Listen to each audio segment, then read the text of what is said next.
I'm Keith Wooden, and welcome to Story Mosaics. Hey, I just want to thank you all that have been tuning in and getting on the podcast, whether it's through our website, which is storymosaics.com, or whether it's through Facebook. Y'all have been kind of planning out there, and here's the deal. You got to do me a favor. Okay, I'm going to ask the big ask. Listen to the podcast, listen to it all the way through, and then rate it. Because when you rate it, it helps it goes up. And I won't tell you all the algorithms that it goes through, but it really helps me a great deal to have that on the search engines and everything like that. So thanks for all you're doing. We had fun last week telling one of those stories of my life, and that's what we're going to do the first Tuesday of every month. Is we're going to just have a little bit of a story that comes out of my life. I think it was Brent Henderson who said that Keith is pretty self-deprecating, and I am. I don't have an image to uphold. I really don't care what you think. So I just tell the stories as they come, and they're always kind of fun.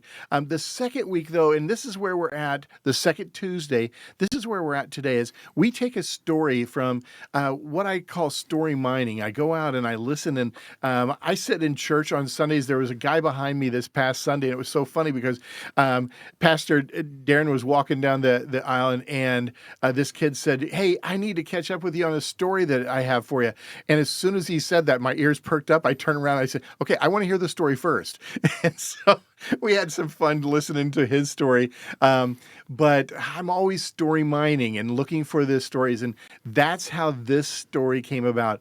I have a mutual friend with Andrew, and Andrew is about to share a story that just knocked my socks off. I just could not believe how God had worked in some very astounding ways. And so we're looking forward to this time with Andrew. And it's Andrew Peters, and he joins us from Anderson, Indiana today. Native of what area, though? Where are you from? Yeah, Fishers. Okay. Yep. Mm-hmm. Is that your original turf? Pretty much. Okay. Yeah, I went to high school there, spent all of high school there. Grew up in Carmel. Okay. Spent a little time in Evansville. Actually born in California, of all places. But, like most parents, you find out that it's easier to raise kids around family. So my parents had us out there and moved back. Well, and the old adage is that California is just a little bit lower than the rest of the United States, and everything loose rolls over there. Yeah. So it's good to have you back. Yeah. And you've been here a few years, and Yes. and that's awesome. Andrew, I have to tell you, I shared this story with my wife after you told it to me, and she goes, "Is his alias Forrest Gump?" Because it seems like you knew all kinds of people. God has brought a lot of people into your life, and not just by happenstance, by purpose, for his purposes, not necessarily your purposes. But your story epitomizes what Story Mosaics is all about. We talk about this. Every person has a story, and you certainly have a story. And I might add to that this time that every story matters to God because he's placed it in our lives for a very specific purpose.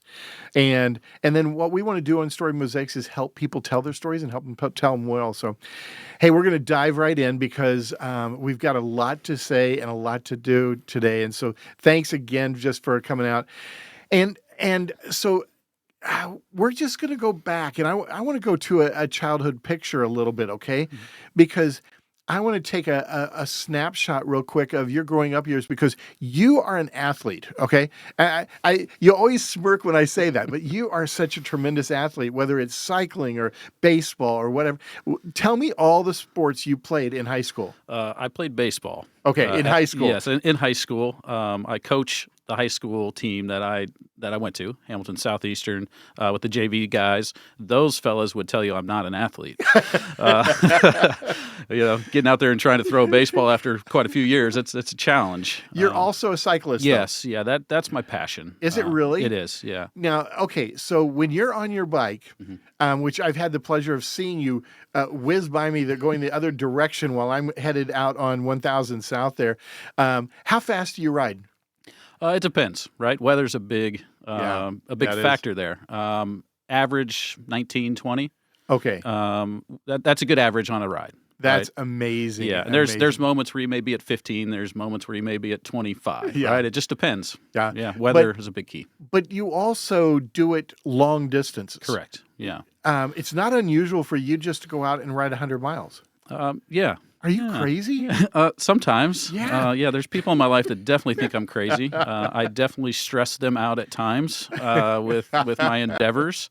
Oh, But yes, I love it. It's just something I do to get away from everyday life. It- I can get out there and people cannot get a hold of me. that's the way There's I not feel. many places like That's how I feel about beekeeping. Nobody wants to go out in the beehives with me. Okay, so Yeah. that's where I go to get alone. So Absolutely. maybe I ought to start riding a bike instead. But Let's go. no, let's not. Okay. All right. But and on the bike, I just picked up the last couple of Sundays ago when we were talking. You guys were going out on a 20-mile ride with the kids and everything. That Yes. just amazed me. I thought that was so cool. Yeah, And my boys have really gotten into it. My oldest, the big ride that I do every year that means the most to me is called the Tour de Komen for breast cancer. We ride from Fishers to Terre Haute to raise money for breast cancer. Wow. One of my best friends in the world lost his mom, unfortunately, when he was young. And so Okay. we try to do that. And my youngest ride. wants to do it next year. Oh, that's He'll be awesome. 13. So That's awesome. Yeah. You've done the rain ride and all Rain of those ride, kind yeah, of things. yeah. That's super. Well, Yeah. well, that's a passion of your life. And I say that because that really becomes part of the backstory to what your story evolves in, because your resting heart rate is what? I can be 50. Yeah, it can be as low as 50. It actually can get into the 40s at times. But yeah. Just because of the fitness that you have there. And Yeah, it's the and, cardio. Yeah, the Yep. cardio that you're working with. Yeah.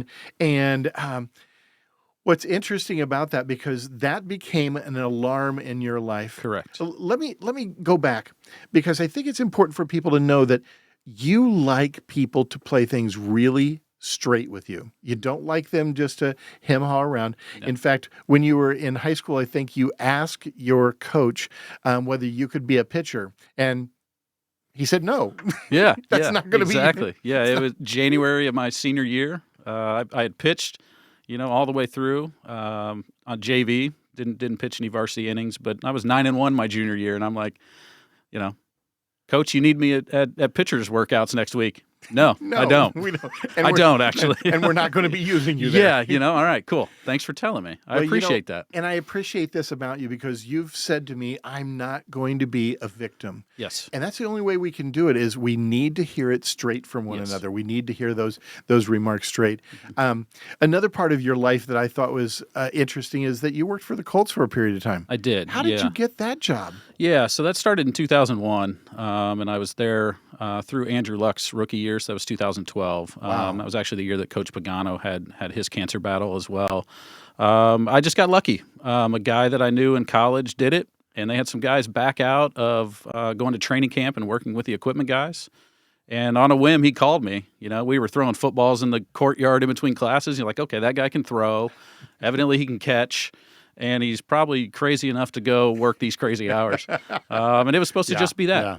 And it just turned into something where I worked really hard, did all the jobs that nobody else wanted to do, and they asked me to stick around. It connected you with a lot of people. It did. Not just the famous people, but people who actually began to pour into your life. Correct. Yeah, And- many years later. I mean, Yes. they poured into me during that time. They transformed the way I thought about preparation, leadership, Wow. my faith, a lot of those things, even business. One of our future head coaches has a lot of adventures in the business world, and we would have long conversations in the mornings before games about what it would be like to own businesses and what Sure. I was doing, and but all those things came to fruition many years later. Yeah. And so really Well- fortunate for that time. I'm going to fast forward you, though, to Yeah. one of those occasions, because we're going to go to Easter Sunday. Yeah. What year?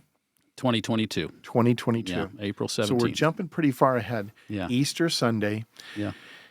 You come out of church, you go to a restaurant. What restaurant were you at? Yeah, we were at Stone Creek. Okay. Actually, we didn't even go to church. Okay. That day, and that's part of the story, I That's guess. part of the I was journey. I was at a point in my life where I was drifting a bit, and I'm sure we'll come back to that at some point. But yeah, I was at lunch with my kids and my aunt and uncle, and I looked at my watch while I was eating dinner, and I'm like, that's not normal. my heart rate, as we talked about earlier, Yeah. usually in the 50s, 60s, it was 120, which for most people is like, okay, that's normal. No, But for me, it wasn't. but And I you're knew sitting something was there wrong. at a restaurant and you know something's Something is wrong immediately. Yeah. I thought I was having a heart attack. Seriously, you Yeah. thought you were having it was pounding out of your chest. Yeah, it was. It was. So what happens? Yeah. Because there's a lot of events that start to like Yeah. firecrackers just go off one after another. Yeah, another. I just, in my mind knew something was wrong. The room kind of spun, I think Okay. out of fear, because I thought at that time I was about to have a heart attack in front of my kids, Yeah. and those boys mean everything to me. Wow. And so it was scary, really scary. But yeah, I said I need help and I need it now. And I took a ride across the street in an ambulance to Saxony. Yeah, because you have to recognize you were just minutes, not even minutes, just a mile and a half from Correct. a tier 1 hospital Yeah. for trauma. Mhm. And you get taken over there, and they're starting to do the run-ups on you, trying to figure out what's happening. They rule out heart attack. Yes. But yeah. But what do they start So to find out? yeah, it's you've got a really low potassium level, somewhere like 2.5, 2.3, 2.0 is pretty bad, and muscles start seizing up. There's no elasticity in your muscles anymore, and obviously your heart is part of that, a big part of that. And so that's where the journey started. At the time, I was saying, hey, pump me full of potassium because tomorrow I'm leaving for Branson, Missouri to go play Tiger Woods golf course, and I'm not missing that, right?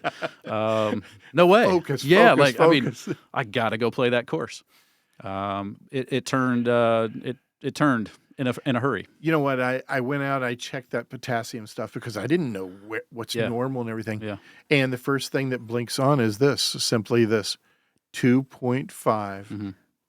Anything below 2.5 is you're facing death. Mm-hmm. Yeah, yeah. So it could have you been. were already at the very corner of death at that point. And that was what was causing your heart to go like this. It simply was its elasticity was being taken away from it. Correct. Yeah, yeah. So as part of that, the doctor was like, hey, you told me that the room kind of spun on you, and you're going to be here for a while, right? Like, grab a Snickers. You're going to be here for a while, right? And so he's like, you talked about that. Let's just check your head, right? Let's just make sure. Let's rule it out. And which seemed so strange to me. Yeah. Let's check your head. I mean, yeah. Sometimes I don't think you want to know, doctor. Yeah. You don't want to know what's inside my head. But in this case, it was really important. It was. What yes. happened? So they came back in the room, and I was expecting what anyone else would expect. Just, yep, we checked it. You're good. Let's get this taken care of, and you'll be out of here. They quickly told me, you've either had a stroke and didn't know it, or you have a mass in your head.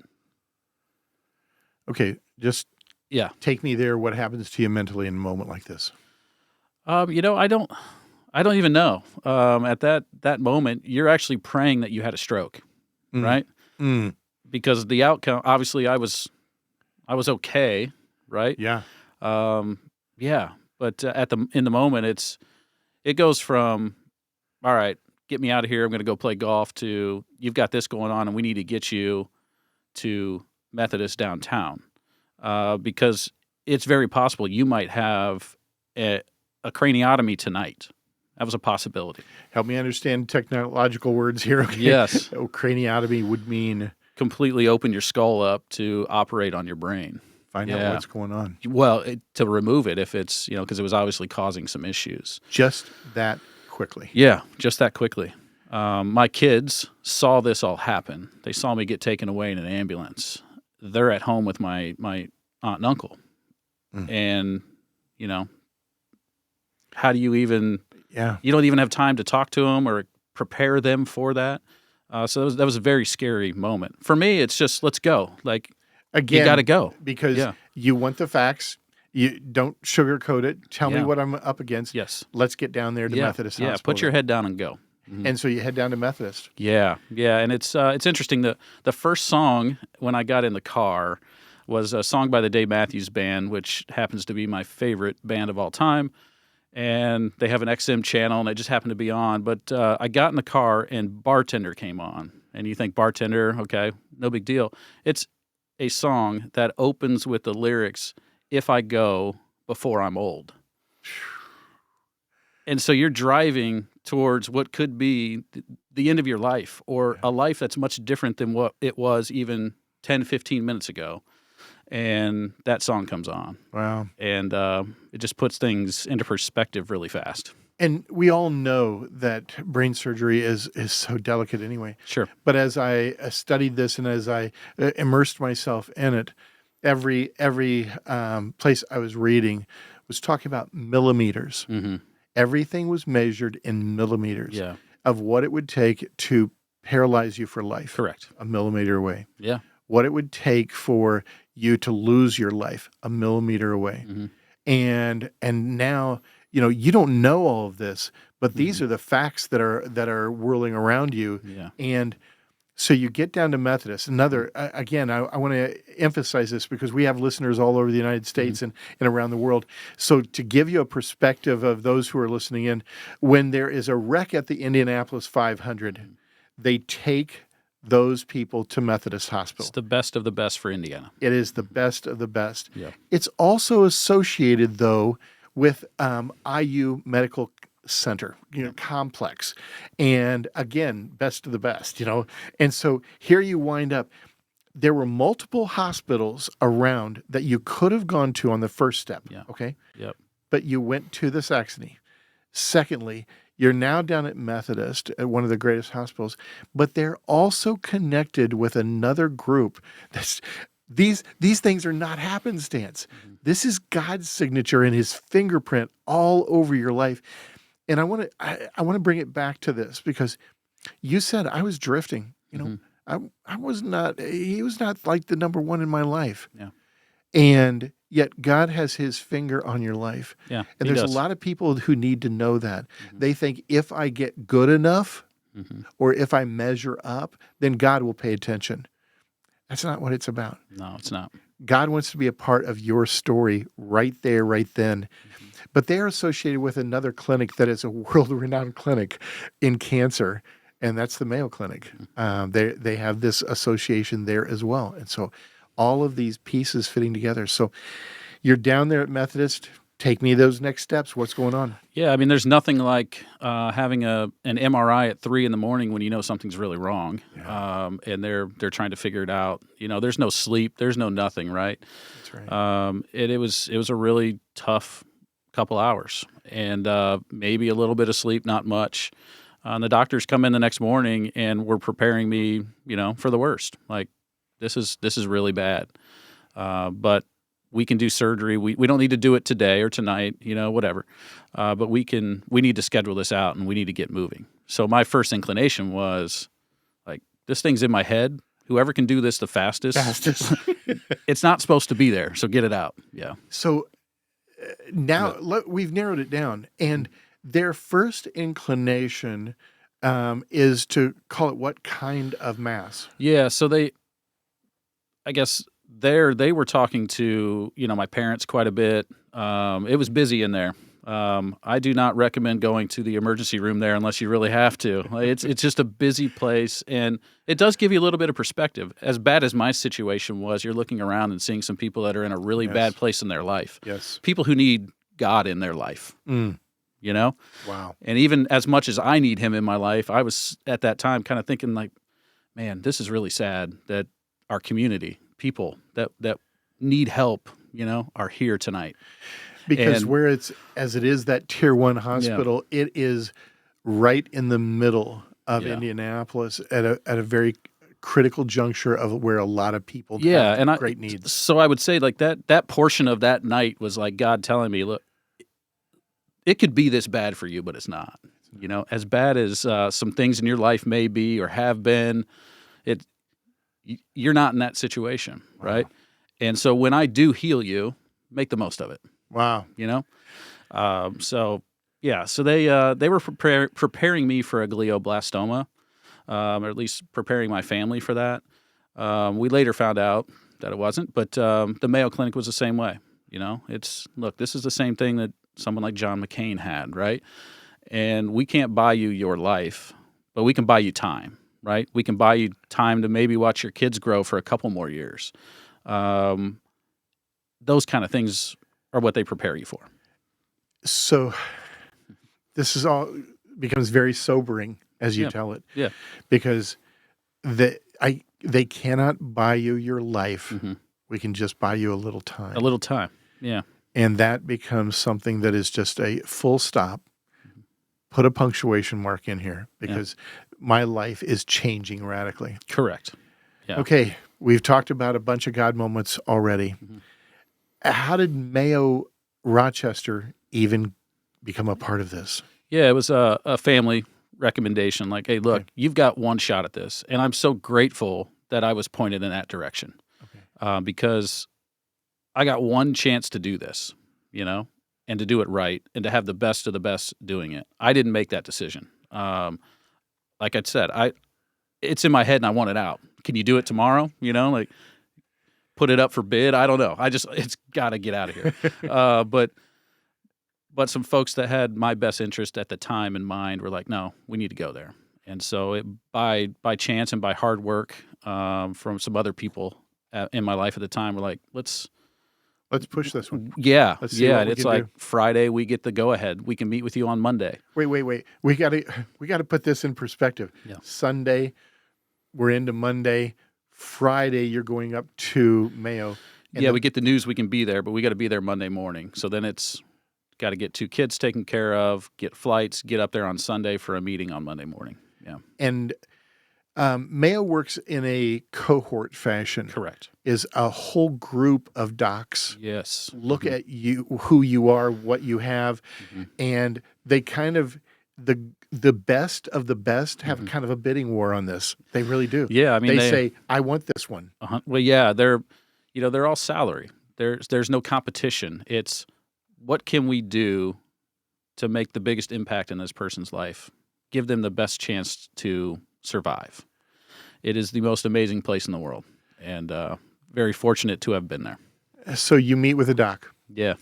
And his name will be forever etched in your mind. Who is this man? Yeah, so we met with one doctor first. He's like, this is my specialty, but I know a guy that can do this. I'm like, I know a guy. Yeah, like, is he off the street? Is he, where is he? He happened to be at... He fixes cars on the side. Yeah, I know a guy. Yeah, exactly. He's really good in tight spaces. So he was in the middle of a brain surgery, this doctor they were pointing me towards, at St. Mary's Hospital. So in Rochester, you have the clinic, and then down the road about a mile, you have St. Mary's where surgeries take place, and normal hospital. So anyway, they're like, he can meet with you at this time, and then he's got to go back in and do another surgery. Yes. Like, this guy's already spectacular, right? 2 of these in one day. Are you kidding me? That's right. But yeah, his name was Dr. Terence Burns from the great country of Australia. Happens to be the associate professor of neurosurgery, and I affectionately call him the Australian assassin, which then I had to then change to the Australian brain assassin, or tumor assassin. I got to do things like that because I gravitated towards the Australian tumor assassin to myself to describe him. Yeah. But he said, "I want to help." Yes, he did. He said, "I can do this, and here are the dates I can do it." But again, he was the guy who was telling me, definitively, like, I think this is what this is, and here are the folks that have had it. You've probably heard of this because of these people. John McCain's just one that sticks out to me as a guy that, it happened, and it happened quick. And that was a really tough moment, to know that I had to go home and explain this to my boys, who had already been in the loop, right? Because we're talking a little bit of time had passed, but that's where my journey with God really, like, I gotta do some soul searching here, and I gotta lean on Him because I can't do this alone. You described it as you had been adrift, and then you described it one time for me as the fact was that you were just kind of coasting in your spiritual life. It wasn't that you were in rebellion. It wasn't that you didn't like Him. You're just kind of coasting, and it really wasn't a priority in your life. Yeah, I just hadn't found the right place. I had drifted from a church that I was involved in who had they had changed some things, and it didn't really fit with where I was at in my journey. COVID happens, life happens. There were some things in my personal life that weren't going well, and it happened that I just started drifting. And it wasn't because I wanted it to. I prayed regularly. I knew who was in charge of my life, but I wasn't intentional about my relationship with God in that time in my life. Yeah. Andrew, this whole concept of drift is so powerful because I think there are many people right now listening who will say, that's exactly where I'm at. Mm-hmm. I'm not anti-God. I'm just drifting. And there's not an intentionality. And suddenly you had an intentionality to pursue God because everything is on the table. Yeah. 4 words. I want to help. I want to help you. Yeah. Those 4 words changed your life. He said, "I'll fit you in." How long away? So I was diagnosed, like I said, on the 17th. I had surgery on May 20th of that year. Mm-hmm. So there's 1 month. Yeah. Yeah. What is a guy that's been given just a short time to live do in 1 month? What do you do in that month? Do you go home and cry? What do you? I'm serious. Seriously, what do you do? Yeah, there was some crying involved for sure. I wasn't crying for myself.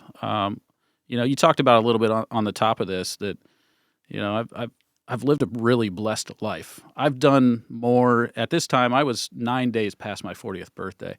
I've done things that people don't do, in a lifetime or two, right? I live by that. It's not how long you're here; it's what you do while you're here. Yes. And I've been fortunate to do a lot of really cool things and make impacts and just live a dream life in some ways. So it wasn't for me; it was for my kids. I mean, they're everything, and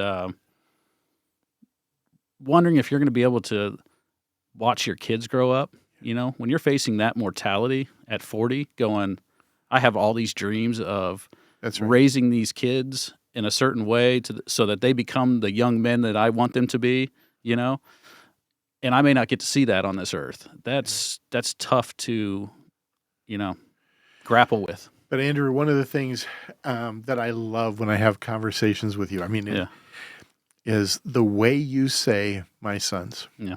And now there's 2 more involved in your life. There are. And the way you say "my boys" quickens my heart. Yeah. Because it is your heartbeat. It is your life beat. So now you're contemplating these things. We're rushing up to surgery here, and we peer out into May here. Surgery comes. You get an incredible phone call when you're getting ready to go into surgery. Yeah.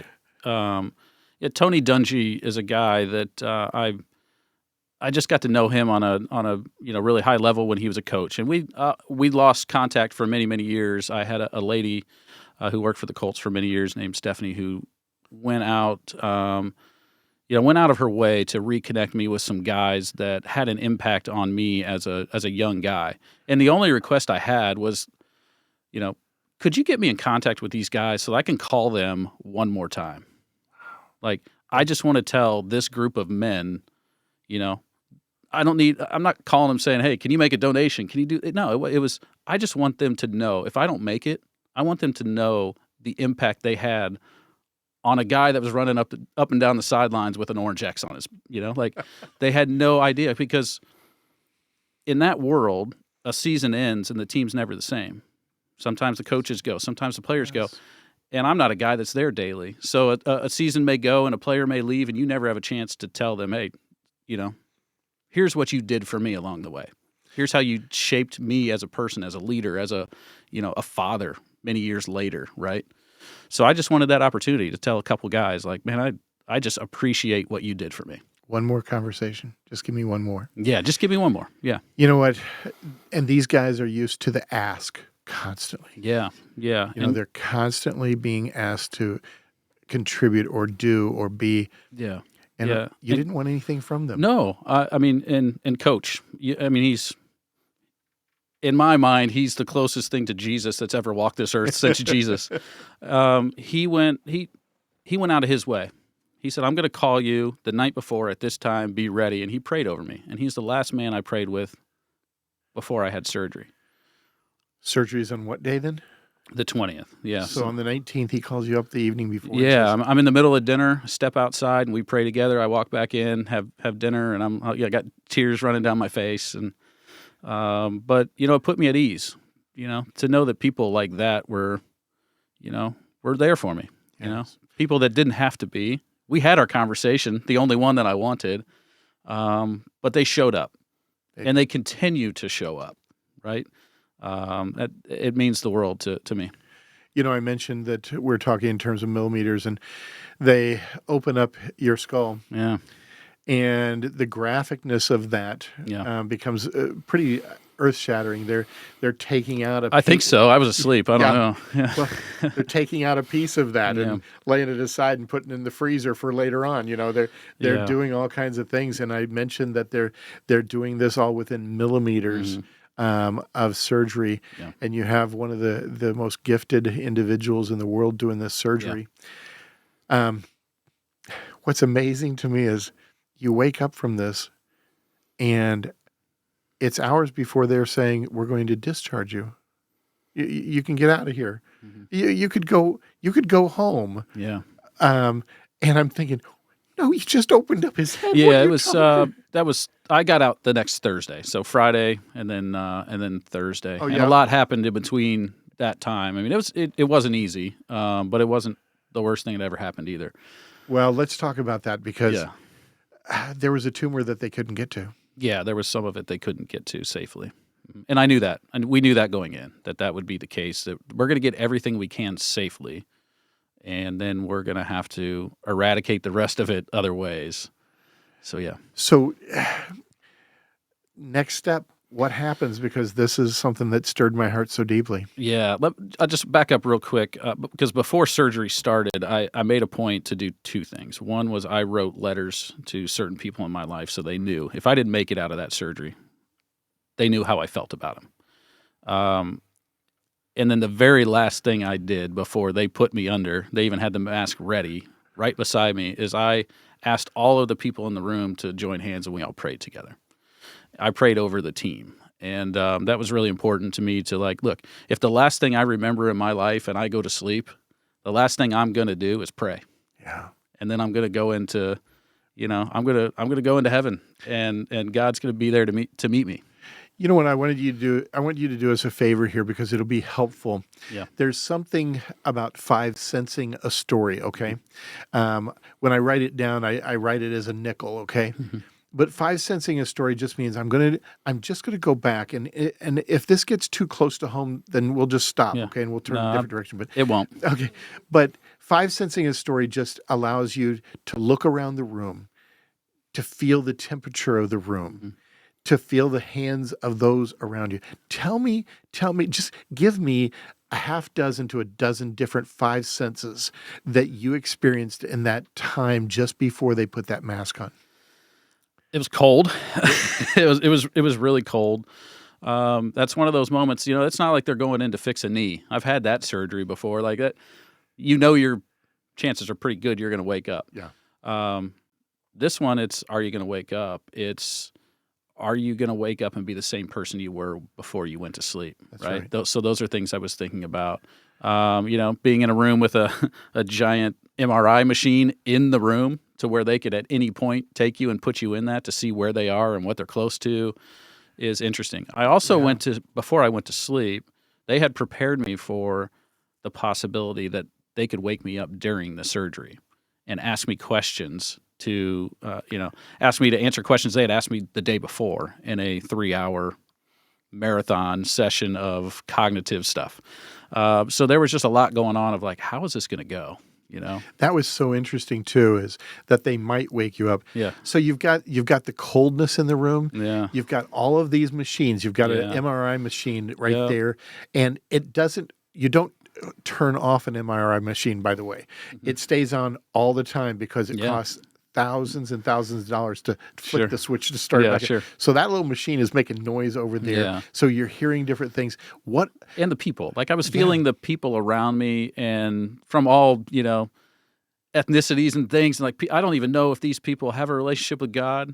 I don't know if they know God. I don't know. Yeah. And it didn't matter. They all knew that in that moment I needed my moment, right? That is awesome. And it didn't matter to them. Yes. And everyone was there. How many people are in that room? Oh, gosh. I don't even know the number, but I would say it was probably in the 20 range at least. That's what I was And people just were gonna probably say. coming in and, coming in, coming out, Dr. There's Burns. so much- I told my kids much later when they got to meet Dr. Burns that when they took my skull off, that Dr. Burns got hungry and went and ate a bowl of cereal out of it. So got to add some humor in here somewhere. You are twisted, dude. Yeah, it's just, you got to... Got to do what you got to do in the moment. Yeah, Oh. exactly.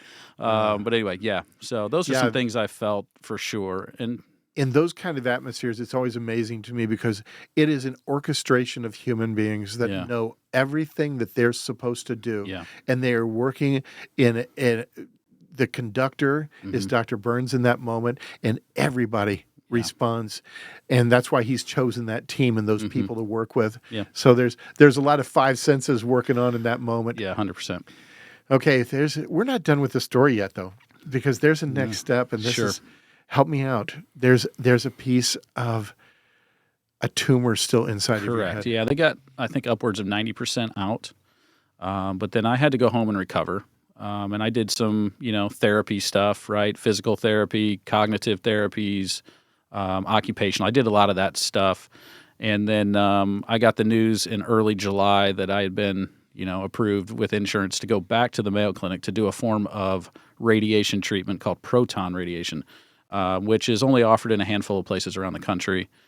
It was really important for me and for my doctors, right, and their efforts to get it approved through insurance. Like, this guy is 40 years old. He's got 2 kids. He's got a life ahead of him. He, provides for his family through work and all those things. Like, we need to do this form of radiation treatment because it has the least amount of side effects. That's right.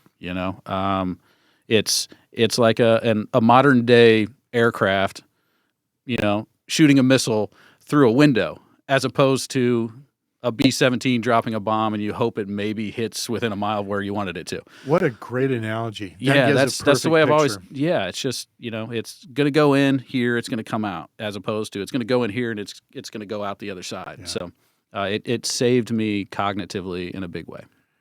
And while I was doing that, I was doing chemotherapy as well. But they thought you had a stroke. Yes. Or you did have a stroke. I did during surgery. I did. You had a stroke during surgery. Towards the end. They were actually, as I understand it, I was in the process of being closed up, and they were going to do an MRI deal, and it happened out of nowhere. Yeah, it was a small one, but it was a significant one in terms of my recovery, I believe. Yeah, it was significant on so many different levels. Yeah, because what did that stroke do? What happened there? Well, I describe it as, and I believe this with all my heart, that, God gave these doctors immense capabilities to heal people and to do things that someone like myself could never do. But they can only go so far. And in order for me to survive and complete the mission he had laid out for me long before I was born, he had to take the last step to make it possible. And so I believe with all my heart that, they took me there. They took me to the edge of where they could take me. And the last step was God going, you know what? They've done what I've asked them to do. I'm going to take the final step. And that blood vessel ran to the remaining piece of the tumor. So I believe he just flipped a switch on it. I think I need to make sure that the audience is listening to this because the blood vessel where the stroke took place. Correct. And a stroke clogs that blood vessel. Yeah. It keeps the blood from going through. Correct. Was what was feeding the remainder of that tumor. That's what I feel. And I've had conversations with Dr. Burns since, and he can't definitively say that's right. It doesn't matter. But he says it this way. I ask him often, and did it help or did it hurt? He goes, I can't tell you definitively, but I don't think it hurt. And thank God I didn't have any consequences from it other than I think that was God's intervention. I do too. For sure. Yeah. Every once in a while he shows off. Yeah. And that was his show off Yeah, moment. absolutely. Let me show you this. Yeah. Watch me do Hey, this. Yeah. Hold my wine. Yeah. Yeah. Forrest, Andrew, because you weren't done. Forrest Gump knows Yeah. no end here, okay? Yes. Because you got to take a trip out to a place that very, very, very, very few people have ever gone, and that was with the Mayo family. Help me out there. What? Oh, yeah. So in my time there in the summer, so went back, I was there for 6 weeks. And during that time, my kids had to go home for school. They came back for the end, right? And when they came back for the end, we got to do something special. And it was because of that 6 weeks in Rochester, as I refer to it as. I made a lot of friends. I just had to be around people, right? That's you. Especially, yeah, but in that moment for sure, right? I mean, you're living Groundhog's Day every single day. You wake up, you go to radiation, you come home. I was working at the time, so I went back to work just to keep myself busy. So I'd work. Then I would take my anti-nausea pill. I'd try to eat some food, actually before the anti-nausea, but try to eat some food. I can't taste anything, I don't even know why I'm doing it, other than I know I have to. I'd ride my bike, my Peloton up there. I would do all these things and then take the chemo, go to sleep, and then just do it all over again. And so I met a lot of great people. And some of those folks were up at Mayo Wood, as they refer to it, Dr. Charlie's home, up until, I think, the mid-'70s. But those ladies took really good care of me. They just... Everybody who came in town to visit me, I'd take them up there. Like, you've got to see the history of this place. And, Yes. Those ladies became my Rochester girlfriends, as I refer to them. And they're just great ladies, right? They're all retired folks from the Historical Society, and that's what they do. And they're just lovely, lovely people. And so I asked, look, my kids are going to be here. There's a giant bell that sits out back that's giant. And in the old days, the Mayo family would ring that, and that was like, okay, the kids, it's time to come home and have dinner. And I asked the question, just the worst they're going to say is no. And I asked if after my last radiation treatment, I was going to ring the bell like everybody else does in the clinic, but can I come up to Mayo Wood and ring that with my boys? And they made it happen. You mess it up every time for me on this one, man, because I can't help but think how beautiful that question was. Yeah. I just want to ring this with my boys. Yeah, exactly. And it's a bell that literally would, when it peals, it goes over 100 acres. Yeah. You can hear it all over the whole place. Yeah, and we rang that bell as hard as we could. It was a beautiful day, for sure. Yeah. Andrew, this story just amazes me because I always talk about the signature of God on a painting of our lives. And he is always working. He's never late. He's always working in our lives, and he's working in those around us. And the fact is, there have been some pretty cool things that have happened since then in your life as well. Yeah, absolutely. Yeah. Because God brought you into a relationship that's been pretty special as well. You want to share with me? Can you share with it? I sure will. Can you share that one without crying, okay? I'll try. I'll try. So I left Rochester with a different outlook on where my life was going to go. If God was going to give me this second chance, I can't live it the way I lived it before. I can't live it in for lack of a better word, put up with the things that I put up with in the past, or live it the way I did and not give back and help other people. So I just went home with this renewed sense of where it was I was supposed to go with my life. And quite a bit of time. I had more chemotherapy sessions to do and things like that.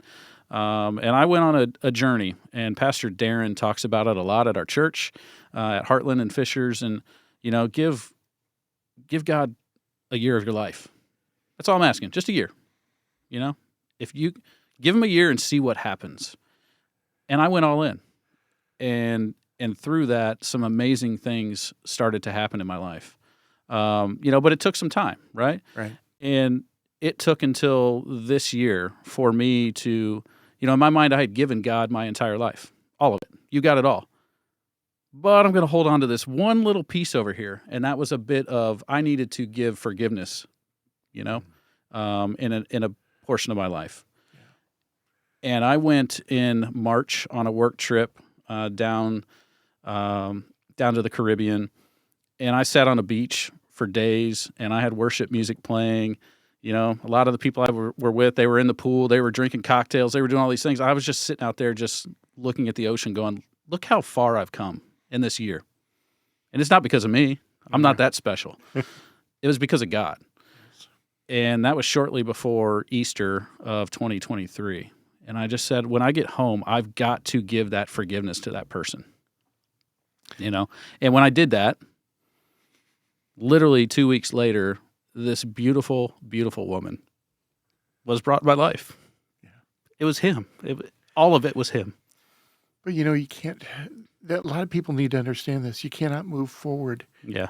While this unforgiveness is gripping your life. Yeah, that was the last piece of it. And he was like, when you finally give me that, I'll give you what you desire, you know, what you're longing for, what you've actually prayed for years, right? Years prior. Like, I just want this. This is what I want. Like, this is, I think, I don't know. I don't deserve anything in my life, but like that's what I was longing for in my life. That's what you were longing for. That's right. Yeah, this beautiful woman came along. We had coffee. We went to dinner, but the most important thing to me was, I was going to church one morning. What I knew was she was in Louisville, Kentucky, and I called her and said, "I'm going to church early today. I'm going to go get out on my bike." Right, and her response was, "All right, I'll just go ahead and go home then. I was planning on meeting you at church at 10. I'm like, I'm turning the car around. And, you know, that was so important, you know, that she wanted to have that faith journey with me. And it has made all the difference in the world and where we're going. And the cherry on the pie is I have 2 great kids. She has 2 great kids. And I now get to have the opportunity to, you know, bring along 4 incredible kids and help them grow into men. Yes. And men who lead on God. Yes, that's right. And that means the world to me. You know, it's so funny because Lindsay is 100% girl, okay? And God has said, here, be a boy mom. Mm-hmm. Yeah. And she is. But I remember the first Sunday I was sitting behind you guys. I didn't know you. Yeah. I see Lindsay up there, and my heart just starts to melt because I love her very deeply, and have always wanted the very, very, very best for her. And that's what God brought through this. Yeah. The very, very best. So, yeah. Andrew, thank you so much for opening up your life. Yeah, absolutely. Your life story. Yeah. And thank you also because this is going to touch the lives of other people. Yeah. So I want to give them a way to get a hold of you, but not directly. Okay, so what we're going to do is I'm just going to leave them an email that they can get a hold of me. It's story.mosaics, number 1, @gmail.com. Yeah, and if they circuitously need to get in touch with you or want to get in touch with you, I want to give them that venue or that avenue. Absolutely. But I would also encourage a lot of you need to share this with other people. This is one of those stories that if it's not shared, it fails to reach its fullest potential because there are others who need to hear this, that in our moments where we cannot see the next moment, God is still there. Yeah. Hey, He shows up in the good, in the bad, and even when you're drifting, He's still there. Amen. And He brings you right back as long as you want it. I don't always close the podcast in prayer, but this one I'm going to. Yeah, let's do it. God, thank you so much for this story because it is one of those stories that changes people's lives. And you sowed it in this man's life for a purpose and for a reason, not only to draw him back, but to draw many, many, many others into this relationship with you so that their lives are not cast adrift upon oceans of uncertainty any longer, but they find their hope in you. I pray this in your very precious name. Amen. Amen. Hey, thanks for joining us. And those of you, make sure you go out to storymosaics.com and let us know you listen to this.